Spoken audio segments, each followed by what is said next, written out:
నమస్తే వార్తలకు స్వాగతం. ఈనాటి వార్తా విశేషాలు చూద్దాం. ఈ నెల 15 నుంచి మహిళలకు ఉచిత ఆర్టీసీ బస్సు సౌకర్యానికి కేబినెట్ ఆమోదం. ఉచిత బస్సు పథకానికి స్త్రీ శక్తి అని పేరు పెట్టాం. స్త్రీ శక్తి పథకాన్ని రాష్ట్ర వ్యాప్తంగా అమలు చేస్తున్నాం. 8,456 బస్సుల్లో ఉచిత బస్సు పథకం అమలు. Palle Velugu, ultra Palle Velugu, express, metro express, city బస్సుల్లో అమలు. స్త్రీ శక్తి వల్ల కుటుంబానికి నెలకు 800 రూపాయల ఆదాయ అవుతాయని భావిస్తున్నా.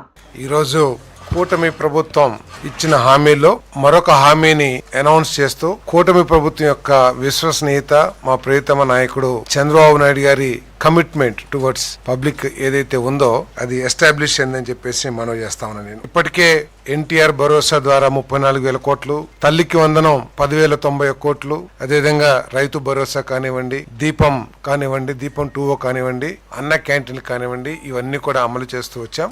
మరో హామీ ఏదైతే మహిళలకు ఉచిత బస్సు ఏదైతే ఉందో దాన్ని ఈ నెల 15వ తారీఖు నుంచి ప్రారంభించబోతున్నామని చెప్పేసి చెప్పడానికి సంతోషిస్తున్నామని చెప్పేసి మనం చేస్తాను. ఎన్నికల్లో ఇచ్చిన హామీ మేరకు మహిళల సాధికారిత, మహిళల అభివృద్ధి, అన్ని రంగాల్లో కూడా మహిళల భాగస్వామ్యం ఉండాలనే లక్ష్యంతో వారికి మేలు చేకూరే విధంగా వారి ఉద్యోగ అవకాశాల కోసం కానివ్వండి, లేదు వారి విద్యా అవకాశాల కోసం కానివ్వండి, ఇంకా అనేక అవసరాల కోసం ఈ బస్సుల్ని ఉపయోగించుకోవటానికి వారికి వీలుగా ఉంటుంది. ప్రభుత్వం అనేక ఆర్థిక ఒడిదుడుకులు, ఆర్థిక సమస్యలు ఎదుర్కొంటున్నా కూడా చంద్రబాబు నాయుడు గారి నాయకత్వంలోని ఈ కూటమి ప్రభుత్వం హామీలన్నింటినీ కూడా అమలు చేస్తుందని చెప్పేసి నేను మనవి చేస్తాను. ఉచిత బస్సు పథకానికి ముఖ్యమంత్రి గారు స్త్రీ శక్తి అని చెప్పేసి నామకరణం కూడా చేయడం జరిగిందని చెప్పేసి మనం చేస్తాను. దాన్ని కేబినెట్ ఆమోదించడం కూడా జరిగింది. మొన్నటి వరకు కూడా వార్తలు చాలా వచ్చినాయి. ఏదో జిల్లాల వరకే ఈ ఉచిత బస్సుని ఇస్తారు, జిల్లాలో మాత్రమే మహిళలు ప్రయాణం చేయడానికి ఉచితంగా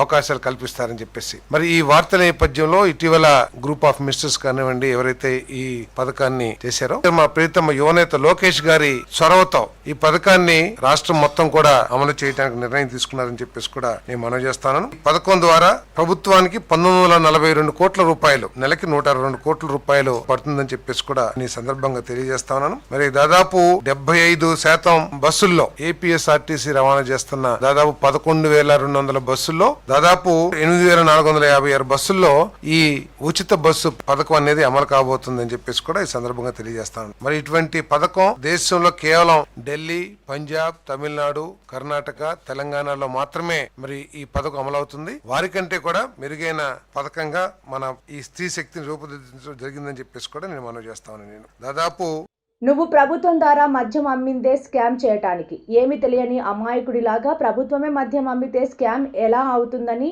జగన్ అడుగుతున్నాడు. ప్రభుత్వ దుకాణాలు ఉంటే అసలు స్కామ్ ఎలా జరగద్ది అని అర్థమైంది మీకు? షాప్స్ ప్రైవేట్ వాళ్ళే కాదు కదా, అన్ని గవర్నమెంట్ షాప్సే కదా. ఈ గవర్నమెంట్ దుకాణాల్లో స్కామ్ ఎలా జరగద్ది అని అడుగుతుంది. ఇప్పుడు ఒకటే గుర్తుపెట్టుకోండి, మీరు గవర్నమెంట్ అంగళ్ళు పెట్టింది 3 ఏళ్ల ముందరే. కరెక్ట్ గా మీ గవర్నమెంట్ వచ్చిన 6 నెలలకేమో మీరు దుకాణాలు పెట్టారు, గవర్నమెంట్ దుకాణాలు. తమిళనాడు స్టేట్ లో నాకు తెలిసి 25 ఇయర్స్ 25 ఏళ్లుగా టాస్మాక్ షాపులు ఉన్నాయి. గవర్నమెంట్ షాప్స్ వచ్చి అక్కడ టాస్మాక్ షాప్స్ అంటారు. టాస్మాక్, ఈ టాస్మాక్ లో ఏ గవర్నమెంట్ షాపులు మీరు చెప్తున్నారు? 1000 కోట్ల money laundering case, prevention of money laundering act 2002 ప్రకారం ఇప్పుడు కేసులు పెట్టున్నారు. ఈడీ టాస్మాక్ మీద ఈ రోజు విచారణ చేస్తుంది. తమిళనాడు గవర్నమెంట్ షాప్స్ లో జరిగిన స్కామ్ ఇప్పుడు ఈడీ వెనకబడి ఉంది, తీస్తా ఉంది డేటా బయటికి. ఒక్కొక్కసారి అనుమానం వస్తుంది నాకు, ఏమో మీరే తమిళనాడుకి పోయి మొత్తం తెలుసుకొని వచ్చి అక్కడ ఇంత జరుగుతుంటే మీరు ఇంత చేశారా అనే అనుమానం కూడా ఉంది. ఈ రోజు టాస్మాక్ షాపులు ఏ గవర్నమెంట్ షాప్స్ లో స్కామ్ ఎలా జరగద్దని మీరు చెప్తున్నారో పోయి టాస్మాక్ అని గూగుల్ చేస్తే మొత్తం డేటా వస్తుంది మీకు. ఎంత స్కామ్ జరిగింది, 1000 కోట్ల పైన ఈ రోజు ఈడీ ఛార్జ్ షీట్ వేసింది. అది కూడా కాకుండా వాళ్ళ ఎండి, వాళ్ళ ఐఏఎస్ ఆఫీసర్ ఆయన కూడా వీళ్ళు విచారణకు పిలుచున్నారు. ఈడీ వాళ్ళు విశాఖన్ ఐఏఎస్ మే 16, 2025లో ఈడీ విచారించింది. ఈ సంవత్సరమే మేలో ఈడీ టాస్మాక్ డైరెక్టర్ ని, టాస్మాక్ ఇన్ఛార్జ్ ఐఏఎస్ ఆఫీసర్ ని ఈడీ పిలిచింది. ఎందుకు పిలిచారు? ఎందుకంటే స్కామ్ జరిగింది కాబట్టి గవర్నమెంట్ షాపుల్లో స్కామ్ జరగదు, గవర్నమెంట్ షాప్స్ లో ఎలా స్కామ్ జరగదు అనేది పిచ్చితనం. అసలు గవర్నమెంట్ గవర్నమెంట్ షాప్స్ పెట్టిందే స్కామ్ చేసేదానికి. చంద్రబాబు నాయుడు గారు ఉన్నప్పుడు షాప్స్ లో ఈ స్కామ్స్ లేవు. మీరు ప్రైవేట్ షాప్స్ ఉంటే బయటకు లీక్ అవుతుందని చెప్పి మీరు గవర్నమెంట్ అంగళ్ళు పెట్టి ఈ స్కామ్ చేసి ఇంత మందిని ఈ బ్రాండ్లు పెట్టి ఎంత మందిని బలి చేశారనే విషయం మేము అడుగుతా ఉన్నాం. అక్రమ సంబంధం కారణంగానే ముగ్గురిని హత్య చేయడం జరిగిందని జిల్లా ఎస్పీ బిందు మాధవ్ పేర్కొన్నారు. కాకినాడ జిల్లా సామర్లకోటలోని సీతారామ కాలనీలో ములపర్తి మాధురి 35 సంవత్సరాలు, ఆమె కూతురులు పుష్పకుమారి 8 సంవత్సరాలు, ప్రైజీ జెస్సీ 6 సంవత్సరాలను అక్రమ సంబంధం కారణంగానే తేలే సురేష్ ముగ్గురిని హత్య చేయడం జరిగిందని జిల్లా ఎస్పీ బిందు మాధవ్ పేర్కొన్నారు. గురువారం జిల్లా ఎస్పీ కార్యాలయంలో జరిగిన విలేకరుల సమావేశంలో ఆయన మాట్లాడారు. సామర్లకోటలోని సీతారామ కాలనీలో నివాసం ఉంటున్న ములపర్తి భానుప్రసాద్ మాధురి నివాసం ఉంటున్నారు. ధనుప్రసాద్ డ్రైవర్గా పనిచేస్తున్నాడు. ఆదివారం తెల్లవారుజామున ధనుప్రసాద్ నైట్ డ్యూటీ పూర్తి చేసుకుని ఇంటికి వచ్చి చూసేసరికి భార్య మాధురి, కుమార్తెలు పుష్పకుమారి, జెస్సీలు హత్యకు గురైనట్లు స్థానికులు ఫిర్యాదు ఇచ్చారు. దీనిపై సమగ్ర విచారణ చేపట్టి దర్యాప్తు చేపట్టారు. కొన్నేళ్లుగా మాధురి సురేష్తో వివాహేతర సంబంధం కొనసాగడం జరుగుతుందని, సురేష్ మాధురి తరచూ గొడవ పడేవారని తెలిపారు. 7 లక్షల రూపాయలు మాధురి అవసరాలకు సురేష్ ఖర్చు పెట్టడం జరిగిందని తెలిపారు. దీంతో ఆదివారం సురేష్ అర్ధరాత్రి 1 గంట సమయంలో మాధురి ఇంటికి వెళ్లారు. కొంతసేపు గడిపిన తర్వాత బంగారు వస్తువులు, వాషింగ్ మిషన్ కొనాలని మాధురి సురేష్ని అడిగింది. దీంతో కోపంతో సురేష్ దొడ్డి కర్రను, లారీలను తీసుకొచ్చి మాధురి తలపై బలంగా కొట్టడం జరిగింది. ఆ సమయంలో గొడవలో కేకలు వేయడంతో నిద్రలేచిన 2 పిల్లల్ని బలంగా కర్రతో కొట్టి చంపారు. మాధురి సురేష్కి మధ్య జరిగిన సెల్ ఫోన్ సంభాషణ ఆధారంగా హత్య కేసు మిస్టరీ ఛేదించడం జరిగిందన్నారు. ఈ కేసును విచారణ చేపట్టిన Peddapuram special branch DSP CI కృష్ణమోహన్లను ప్రత్యేకంగా అభినందించారు. ఈ సమావేశంలో special branch DSP CA Bhagwan తదితరులు పాల్గొన్నారు. సండే రోజు పొద్దున్న ములపర్తి మాధురి గారు, ఆవిడ 2 పిల్లలు ఇంట్లో చనిపోయి పడిపోయినట్టుగా ఆమె హస్బెండ్ వచ్చి పక్కన నైబర్స్కి చెప్తే నైబర్స్ పోలీస్ కంప్లైంట్ చేయడం జరిగింది. వెంటనే పోలీస్ సీన్ విజిట్ చేసి అక్కడ చూడగా మాధురి గారు అట్లనే ఆమె 2 డాటర్స్ పుష్పకుమారి గారు అట్లనే జెస్సీ లోనా గారు, వీళ్ళిద్దరు పిల్లలు 6 years and 8 years, వాళ్ళందరూ రక్తపు మడుగులో పడిపోయి ఇంట్లో ఉండగా కనిపించింది. సీన్ విజిట్ చేసిన తర్వాత ఫోరెన్సిక్ ఎవిడెన్స్ అంతా గ్యాదర్ చేయడం జరిగింది. అక్కడ ఏదైతే బ్లడ్ శాంపిల్స్ ఉన్నాయి, వాళ్ళు ఏ స్టేట్లో ఉన్నారు అనేది చూసి ప్రైమరీగా అక్కడ స్ట్రగుల్ ఏం కనిపించలేదు. సో ఎవరో తెలిసిన వాళ్ళే చేసి ఉంటారు అని సస్పెక్ట్ చేసాం మేము. చేసిన తర్వాత టెక్నికల్ ఎవిడెన్స్ అంతా గ్యాదర్ చేసి తవ్వడం పట్లనే ఎవరెవరు కాంటాక్ట్లో ఉన్నారు చనిపోయిన విక్టిమ్తో ఇదంతా ఎంక్వైరీ చేసిన తర్వాత నిన్న దానిలో అక్యూజ్డ్ కింద తలే సురేష్ అనే ఆయన్ని అరెస్ట్ చేయడం జరిగింది. ఈ సురేష్ అనే అతను మాధురి గారితో ఒక 2 సంవత్సరాల నుంచి వివాహేతర సంబంధం కలిగి ఉండి వాళ్ళిద్దరూ తరచూ కలుస్తూ ఉన్నారు. ఒక 2 సంవత్సరాల్లో ఒక 7 లక్షల రూపాయలు ఆమె నిమిత్తం, ఆమె కుటుంబ సభ్యుల నిమిత్తం ఖర్చు చేసినట్టుగా చెప్తున్నాడు అతను. అట్లనే ఈ మధ్యన అతని భార్యకు కూడా అనుమానం వచ్చి ఇంట్లో కూడా వివాహేతర సంబంధం ఏదో ఉందని ఆమె కొంచెం గొడవ పడటం జరుగుతుంది. అదే బ్యాక్గ్రౌండ్లో మాధురి గారితో కూడా కొంత గొడవ పడుతూ ఉన్నాడు. సో 3rd ఇన్సిడెంట్కి ముందు రోజు రాత్రి మాధురి గారి భర్త లేని సమయంలో ఆవిడ కాల్ చేసి పిలవగా ఆవిడ ఇంటికి వెళ్ళి వెనక డోర్ నుంచి ప్రవేశించి ఆవిడతో పాటు కాసేపు టైం గడిపిన తర్వాత ఇంకొంచెం బంగారము, వాషింగ్ మెషిన్ కొనమని ఆవిడ అడిగేసరికి అతని కోపంతో ఒక దుడ్డు కర్ర తీసుకొని ఆవిడని ఒక దెబ్బ కొట్టడం జరిగింది.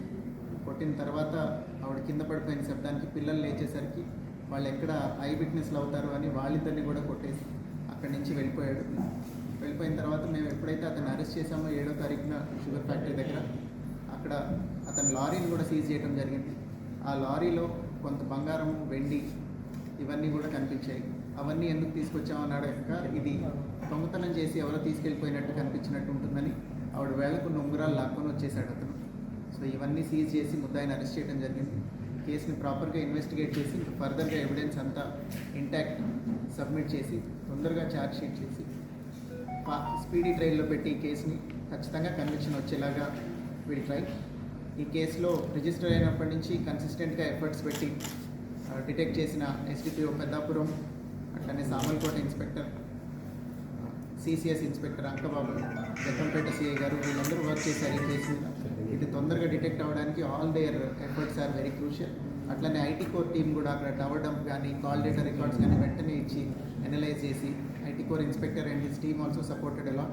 So I congratulate Peddapuram subdivision in totality and also ఈ ముగ్గురు నలుగురు ఇన్స్పెక్టర్స్ ఎవరైతే నేను చెప్పానో సామల్కోట సిఐ, జగ్గంపేట ఇన్స్పెక్టర్, అట్లానే CCS inspector, IT core inspector అందరూ కూడా they did a good work. Case తొందరగా డిటెక్ట్ చేశారు. ఇంత సెన్సేషనల్ కేసుని క్విక్గా విత్ ప్రాపర్ ఎవిడెన్స్ డిటెక్ట్ చేయడం ఇస్ ఎ గుడ్ థింగ్.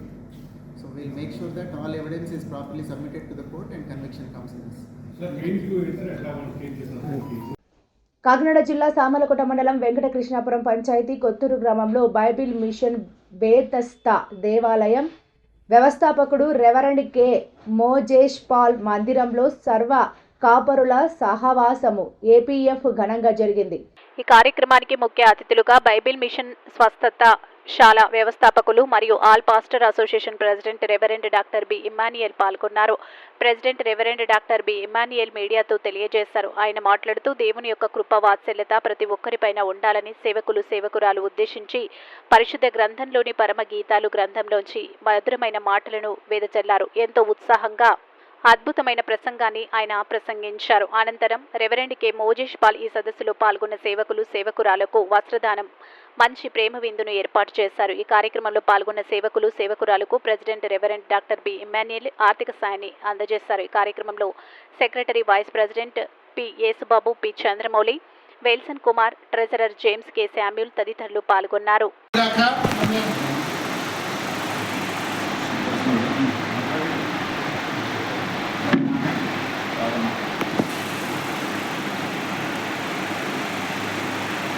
దేవునికి మహిమ కలుగును గాక. మీడియా వారికి ప్రత్యేకమైన అభినందనలు. ఈ సమావేశంకు వివిధ ప్రాంతాల నుంచి వస్తున్నటువంటి దైవాభిషిక్తులైనటువంటి వారెల్లరికీ కూడా ఈ దినం యొక్క ప్రత్యేకమైన వర్తమానం ఏమనగా, ఈ చివరి దినాలలో అనేక ఆకర్షణలు మనలను ఆకర్షిస్తూ లోకంలోనికి వంచివేసే ప్రయత్నాలు జరుగుతుండగా మనము దేవుని ఆత్మచేత, వాక్యం చేత, ప్రభు చేత ప్రత్యేకంగా ఆకర్షించబడాలని ప్రధానాంశాన్ని తీసుకొని హెచ్చరించడం జరిగింది. ఆ మేరకు ఈ చివరి దినాల్లో పౌరుషము కలిగి పనిచేయాలని ఆ జిజ్ఞాస కలిగిన వారికి వచ్చే నెల సెప్టెంబర్ నెల 4వ తేదీన వాకలపూడిలో మహిమ సంస్థలలో ప్రత్యేకమైన అభిషేక కార్యక్రమాలు ఉన్నాయి. అందుకు అర్హులైనటువంటి అభ్యర్థుల నుంచి మీ యొక్క విన్నపాలు మేము తీసుకుపోతున్నాము. ఎవరైనా అలాంటి విన్నపం ఉన్నట్లయితే మాకు తెలియజేయండి.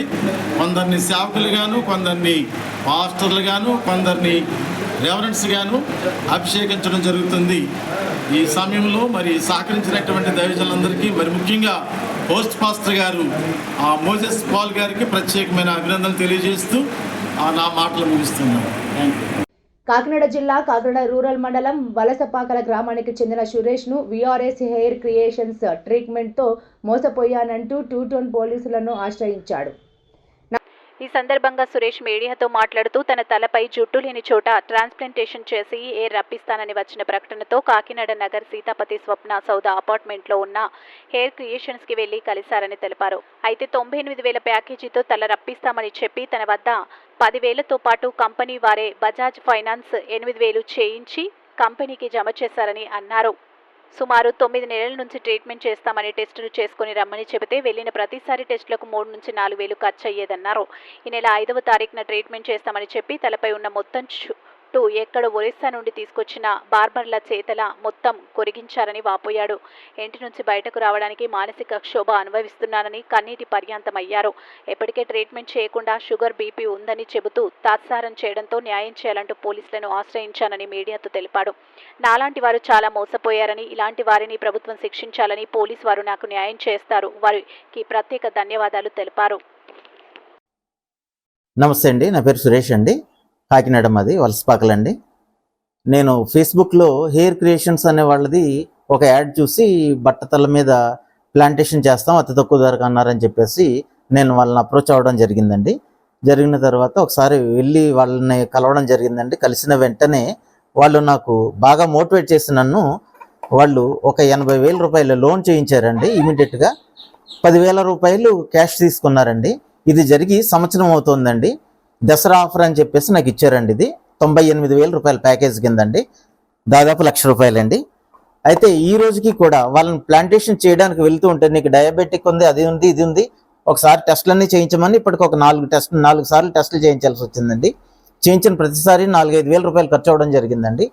అలాగనే లాస్ట్ నిన్న 4వ తారీఖున నన్ను ప్లాంటేషన్ చేయడానికి రమ్మని అన్నారండి. అనేసరికి నేను వెళ్ళానండి. బీపీ అవి చూశారు, నార్మల్గా ఉంది అన్నారు. డయాబెటిక్ కూడా అంతా నార్మల్గానే ఉంది, చేసేస్తామన్నారండి. అన్న తర్వాత వాళ్ళు నా హెయిర్ అంతా రిమూవ్ చేసేసి 1 నిమిషం నాటకం ఆడేసి ఇటు అటును వాళ్ళు నాకు పంచి వేసండి, వెనకాల ఊండ్ చేశారండి. చేసి మీకు బ్లీడ్ అయిపోతుంది, ఆగట్లేదని చెప్పారండి. తీరా చూస్తే వాళ్ళు సర్జన్స్ కాదండి, ఎవరో బార్బర్ని తీసుకొచ్చి వాళ్ళు ప్లాంటేషన్ చేయించేస్తున్నారండి. డాక్టర్ గారు పర్యవేక్షణలో ఏమీ జరగలేదండి. ఎటువంటి డాక్టర్ వాళ్ళ హెయిర్ క్రియేషన్ లో ఎటువంటి డాక్టర్ గారు కూడా లేరండి, స్టాఫే వాళ్ళు. ఇది హెయిర్ క్రియేషన్ అండి. ఇది మన సృజన హాస్పిటల్ కి 3వ అపార్ట్మెంట్ లో 3rd ఫ్లోర్ లో ఉంటుందండి. హెయిర్ క్రియేషన్స్ అండి దాని పేరు. నేను ఇప్పటికే నేను తీసుకున్న లోన్ అమౌంట్ ఏదైతే ఉందో నేను తీర్చేయడం జరిగిందండి ఇప్పటికే. ఎందుకంటే దాదాపు సంవత్సరం అయిపోతుందండి.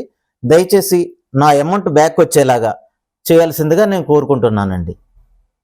ఇప్పుడు ఏంటంటే వీళ్ళని నేను అప్రోచ్ అయిన వెంటనే 5 నిమిషాల్లో అండి నన్ను మోటివేట్ చేసి కమిట్ చేసి లోన్ చేయించడం వెంటనే చేయించేశారండి. నా దగ్గర ఉన్నటువంటి 10,000 రూపీస్ వీరికి ఇచ్చేయడం జరిగిందండి. బజాజ్ ఫైనాన్స్ లోన్ 80,000 రూపాయలు తీసుకోవడం జరిగిందండి. నా దగ్గర పాకెట్లో ఉన్నాయి కూడా వెంటనే 10,000 ఇవ్వడం జరిగింది. అలా మోటివేట్ చేశారండి. వీళ్ళు హెయిర్ రిమూవ్ చేసిన దగ్గర నుంచి నేను బయటికి వెళ్ళడానికి కూడా లేదండి. అసలు మొత్తం హెయిర్ రిమూవ్ చేశారండి, గుండు చేశారు మొత్తం నాకు.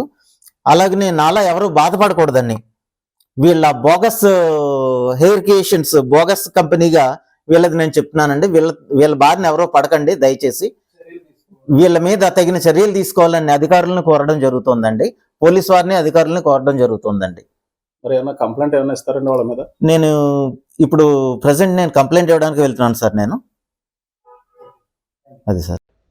కాకినాడ జిల్లా ప్రతిపాడు నియోజకవర్గం శంకవరం మండలం నెల్లిపూడి గ్రామ శివారు మద్దుకూరి పెద్దకాపు శ్రీనివాసరావు పామాయిల్ వ్యవసాయ క్షేత్రంలో పతాంజలి ఫుడ్స్ లిమిటెడ్ పెద్దాపురం మరియు ఉద్యాన శాఖ ఆధ్వర్యంలో పామాయిల్ రైతులకు అవగాహన సదస్సుకు ప్రతిపాడు ఎమ్మెల్యే వరపుల సత్యప్రభ రాజా ముఖ్య అతిథిగా పాల్గొన్నారు. అధికారులతో కలిసి ముందుగా ఎమ్మెల్యే సత్యప్రభ రాజా ఫామాయిల్ మొక్కలు నాటే కార్యక్రమం చేపట్టారు. అనంతరం మైక్రో ఇరిగేషన్ సిబ్బంది ఏర్పాటు చేసిన స్టాల్స్ ని పరిశీలించారు. ఈ సందర్భంగా ఏర్పాటు చేసిన సమావేశంలో ఎమ్మెల్యే సత్యప్రభ మాట్లాడుతూ ఈ ప్రాంత రైతులు ఫామాయిల్ తోటలు వేయడం వలన అధిక లాభాలు పొందవచ్చునని అన్నారు. మరియు కాకినాడ జిల్లా micro irrigation project director GVVV Prasadarao మాట్లాడుతూ కేంద్ర రాష్ట్ర ప్రభుత్వాల సహకారంతో ఫామాయిల్ రైతులకు ప్రభుత్వం నుంచి అనేక రాయితీతో పాటు సబ్సిడీతో పాటు మొక్కలు ఉచితంగా రైతులకు అందజేస్తామని వివరించారు. టీడీపీ నాయకులు పర్వత సురేష్, బద్ది రామారావు, వెన్న శివ, జనసేన కన్వీనర్ మేడిశెట్టి బాబీ, అదేట్రా వరహాలు బాబు, శంకవరం రౌతులపూడి ఇన్ఛార్జ్ ఉద్యానవన శాఖ అధికారి K Divyasri, Patanjali foods private limited Peddapuram V Pattabhiram, AGMD Ravindra, రైతు సేవా కేంద్రం సిబ్బంది, ఉద్యాన శాఖ సిబ్బంది, పతాంజలి ఫుడ్ సిబ్బంది, మైక్రో ఇరిగేషన్ ప్రాజెక్ట్ సిబ్బంది, అధిక సంఖ్యలో రైతులు తదితరులు పాల్గొన్నారు. 1 ఎకరానికి 11,001 రూపాయి రైతుకి సబ్సిడీ రూపంలో ప్రభుత్వం అందిస్తూ ఉందండి. అదేవిధంగా పంట పండించేటప్పుడు పామాయిల్ తోటలు సాగు చేసేటప్పుడు ఎరువుల నిమిత్తం మొదటి సంవత్సరం నుంచి 4వ సంవత్సరం వరకు కూడా 8,400 రూపాయలు ప్రభుత్వం రాయితీ కల్పిస్తుందండి హార్టికల్చర్ డిపార్ట్మెంట్ ద్వారా. అదేవిధంగా పంట సాగు చేసేటప్పుడు అంతర పంటలు కూడా సాగు చేస్తే ఎక్కువగా ఆదాయం తీసుకోవడానికి అవకాశం ఉంది కాబట్టి అంతర పంటలు కూడా ప్రోత్సహించడం జరుగుతుంది. పామాయిల్లో ముఖ్యంగా అంతర పంటల కింద అంటే పెరిగినటువంటి పామాయిల్లో అంతర పంటల కింద మనం కోకో సాగు చేసుకోవచ్చు, అదేవిధంగా ఒక్క సాగు చేసుకోవచ్చు, మిరియం సాగు చేసుకోవచ్చు, అనాస సాగు చేసుకోవచ్చు, అదేవిధంగా ఇతర పూల తోటలు కానీ ఇవన్నీ కూడా మనం సాగు చేసుకోవడానికి అవకాశం ఉందండి. సో ఈ పంటలు అంతర పంటల సాగు నిమిత్తం కూడా 4 సంవత్సరాల వరకు కూడా మనకి 8,400 రూపాయలు మొదటి సంవత్సరం 4 సంవత్సరాల వరకు ఇస్తూ ఉందండి. అదేవిధంగా పెరిగినటువంటి పామాయిల్ తోటలు అంతర పంటలు సాగు చేసుకోవడానికి మనకి కోకో పంటలు, తర్వాత అదేవిధంగా ఒక్క, మిరియము, అనాస ఇలాంటివన్నీ కూడా అనుకూలంగా ఉంటాయండి. అవన్నీ కూడా సాగు చేసుకుంటే రైతులకి రైతులకి త్వరగా ఆదాయం రావడం, ఎక్కువ ఆదాయం రావడం, త్వరగా అభివృద్ధి చెందడానికి అవకాశం ఉంటుందండి. మొత్తం కలిపి ఒక ఎకరానికి 27,801 రూపాయి హార్టికల్చర్ డిపార్ట్మెంట్ ద్వారా ప్రభుత్వం సబ్సిడీ కల్పిస్తుందండి ఆయిల్ పామ్ తోటలు సాగు చేయడం కోసం. అదేవిధంగా మనకి మొక్క మనం నాటేటప్పుడు గొయ్యి తీయడానికి, అదేవిధంగా మొక్క పెంచేటప్పుడు సస్యరక్షణకి, ఇతర పనులకు అన్నిటికీ కూడా ఉపాధి హామీ పథకాన్ని కూడా అనుసంధానం చేయడం జరిగింది హార్టికల్చర్ డిపార్ట్మెంట్లో ఆయిల్ పాంప్ ఏరియా ప్రోగ్రామ్కి. దానికి దాంట్లో గుంతలు తవ్వడానికి, మొక్కలు నాటడానికి, మొక్కల పెంపకం, సంరక్షణ నిమిత్తం మరియు ఇతర పనుల నిమిత్తం సుమారుగా ఒక ఎకరానికి 47,648 రూపాయలు మనకి ఉపాధి హామీ పథకం ద్వారా ఈ యొక్క రైతులకి సహాయం చేయడం జరుగుతుందండి. సో ఉపాధి హామీ పథకం అనేది అనుసంధానం చేసి హార్టికల్చర్ డిపార్ట్మెంట్కి ఆయిల్ పామ్ తోటల విస్తరణ పథకాన్ని ప్రభుత్వం పెద్ద ఎత్తున ప్రోత్సహిస్తున్నారండి. ప్రభుత్వం నుంచి 100% మనకి ఈ మైక్రో ఇరిగేషన్లో కూడా ఎస్సీ ఎస్టీ రైతులకి 5 ఎకరాల లోపు ఉంటే 100% రాయితీ ఇవ్వడం జరుగుతుందండి డ్రిప్ ఇరిగేషన్ ఏర్పాటు చేసుకోవడానికి. అదేవిధంగా ఇతర రైతులకి 5 ఎకరాల లోపు ఉంటే వాళ్ళకి 90% సబ్సిడీ ప్రొవైడ్ చేయడం జరుగుతుందండి. అదేవిధంగా 5 నుంచి 10 ఎకరాలు ఉన్నటువంటి రైతులకి ఇంతకుముందు 50% ఉండేదాన్ని 70% చేయడం జరిగింది. 1 నుంచి 5 ఎకరాలు ఉన్నటువంటి రైతులకి అయితే ఇంతకుముందు 70% ఉండేదాన్ని ఇప్పుడు 90% చేయడం జరిగిందండి. అదేవిధంగా 10 ఎకరాల పైన ఉన్నటువంటి రైతులకి 50% రైతులతోటి డ్రిప్ ఇరిగేషన్ సదుపాయాలు కల్పించడం జరుగుతుందండి. స్ప్రింక్లర్ ఇరిగేషన్ కావాల్సినటువంటి రైతులకి 50% రైతు అన్ని రకాల రైతులకి కూడా ప్రభుత్వం సబ్సిడీ కల్పిస్తుందండి. సో పామాయిల్ తోటలు సాగు చేయడంతో పాటుగా ఈ యొక్క మైక్రో ఇరిగేషన్ పథకాలైనటువంటి డ్రిప్ మరియు స్ప్రింక్లర్ను కూడా రైతులు సద్వినియోగం చేసుకుని ఈ ఆయిల్ పామ్ తోటలు సాగు చేస్తే రైతు త్వరగా అభివృద్ధి చెందడానికి, ఆర్థికంగా లాభపడడానికి. ఈ వార్తలు ఇంతటితో సమాప్తం. నమస్కారం.